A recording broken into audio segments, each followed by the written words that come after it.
Hi, this is Rob Polenick of C3 Method. My workout today is back. I thought it'd be fun to share what I'm doing and why, so you can watch the video and follow along.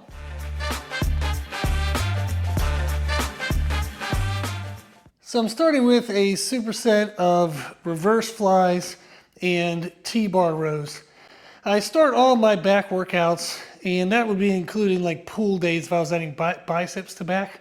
I start my back and pull workouts with rear delts. The delts is short for deltoids, which is a fancy word for shoulders. And the rear delts contribute to your back kind of width and density. So if you want to make your back look wider, actually adding to your rear delts and even your mid delts with lateral raises or even slightly bent over lateral raises, which will hit the middle delt and rear delt. If you add more mass to the side and back of your shoulders, it'll help your back look wider as well. So I always start with that because it gets a nice pump in there. And you can't usually do a lot of weight with rear delt exercises. So it's a really good way to just kind of flush some fluid into the shoulders, warm up the shoulders, and get that muscle the attention it needs to get the growth it needs, and kind of ease your way or kind of warm up your way into the more aggressive back exercises. So I'm doing that. I'm going to do multiple sets. I usually do somewhere around 4 or 5 or even 6 sets for rear delts. Sometimes I'll spread that across 2 movements. Sometimes I'll just do 1. Today with rear delts, you can see it's just cable reverse flies, focusing on trying to keep my hands far out in front. And then as I'm pulling wide, I kind of go as wide as I can. So the focus isn't on getting your hands back, it's actually staying far away from your body. And you'll notice that as you come out to the side, you get a good contraction in the rear delt. And if you try to go back any further, you're actually just contracting the middle of your back. So your traps and rhomboids, and you're not actually getting the rear delts. So when you're doing rear delts on machine, like reverse flies, cable reverse flies, 1 arm, 2 arms, think of keeping your hands away from you out in front and away from you out to the side. The technique that I use to help the rear delts is when I'm holding on to a cable, I always take off the carabiners. That way there's less things flopping around. And when I'm holding next to the ball, I use what would be considered like a hook grip. Is I put my thumb next to the ball and then I roll my fingers over. So that would be how I'm holding it when I'm doing the movement. And I find that this gives me a much better control than if I were to just kind of like grab the ball like this. It can feel like it's like slipping out of your hand, or you end up kind of having to focus on your grip too much. So I do like basically a hook grip, and then that's how I kind of secure my hand position. And it makes it much easier, so you don't have to think of your forearm getting involved. It keeps the focus on the rear delts.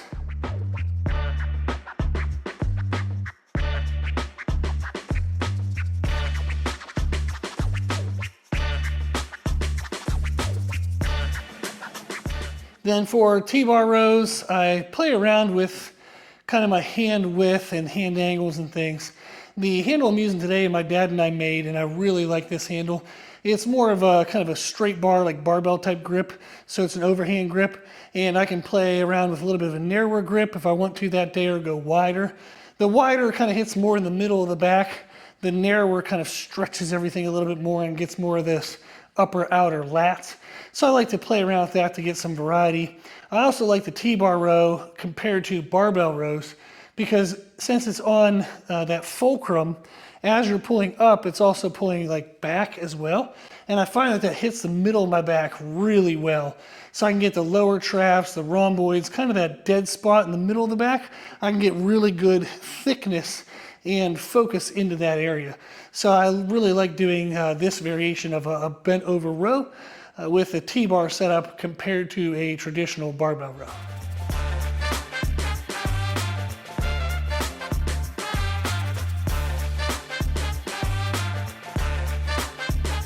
For the T-bar row, how many sets I do kind of depends on that day. If I'm having a crappy day or I want to do a bunch of other things, I'll keep the set count low, maybe 3 hard sets. Yeah, if I add like a drop set or cluster sets or some kind of intensity thing, I'll do maybe even less sets, like maybe just 2 hard sets. Or I'll do straight sets, and if it's feeling really good that day, I'll get 4 or 5 or even 6 sets. So I really let my set count be dictated by how good a movement is feeling that day. If I really like something, I'll stick with it longer and just enjoy the mind-muscle connection I have for the day. If it's not feeling great, if I don't have a good connection with it, I might get a couple sets in since I already took the time to warm it up and set it up. But then I'll move on and try some other things. So my goal really is my total set count for the workout and aiming to do something that's kind of like a row. And then I also do in my back day something that's a pull up or pull down. And then whether I divide each category across 1 exercise each or 2 and 1 or 1 and 2, I really just let that be dictated by how I feel that day. I finished up the sets with the reverse flies. The T-bar rows are actually feeling really good today. Just really like the connection that spot in the mid back is hitting. So I've already done 6 sets. It's definitely too many already, but I don't care. It's feeling good. I'm going to do more. So I moved on. I'm doing some one-arm neutral grip lat pull downs to help hit the lats now. And I'm going to put together a couple working sets of that while continuing to do the T-bar row. There's really no point in me setting up a different row variation and wasting the time, and especially then warm-ups and trying to find the mind-muscle connection of that movement if this is feeling so good. So if T-bar rows are feeling good, I hit that middle of the back spot and I like it, I'm just going to do more.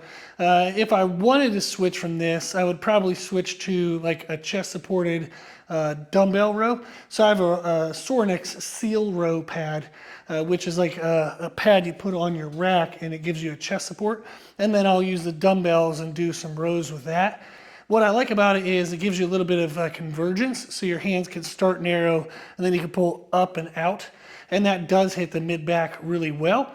It's a nice variation to the T-bar row. But like I said, this is feeling good. I'm going to keep with it. And then I'll show you the working sets of this neutral grip lat pull down.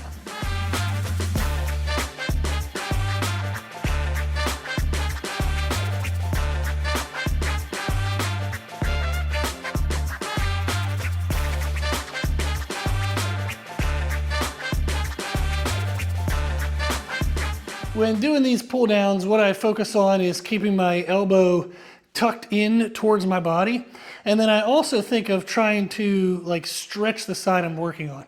So if I'm going to work on my right lat, I would actually think of, as I'm coming up, trying to lean into that right side to get a good stretch here on the lat. And then as I'm coming down, I'm trying to drive my elbow straight down into the ground and get a good pinch on the bottom of the lat. So those are kind of the 2 main things, is elbow to the ground, not flared out or trying to pull it back, just straight to the ground. And then thinking of leaning into the side that you're working to get a better stretch on that muscle. Okay, so that was today's back workout. Again, I did a circuit of reverse flies and T-bar rows, and then another circuit of one-arm pull downs and continued the T-bar rows. It's not super exciting, it's only 3 exercises, but it's 20 working sets, which is actually a pretty good volume, and it felt great. When I'm thinking about a back workout, I definitely want to do something for the back side of my shoulders, my rear delts. I then think of some type of row and some type of pull up or pull down. If I want to add to that, I can add maybe some trap work if I want to do some shrugs, or I can double up on pull-ups or pull-downs if I want more lats. I can double up on rows if I want more mid-back.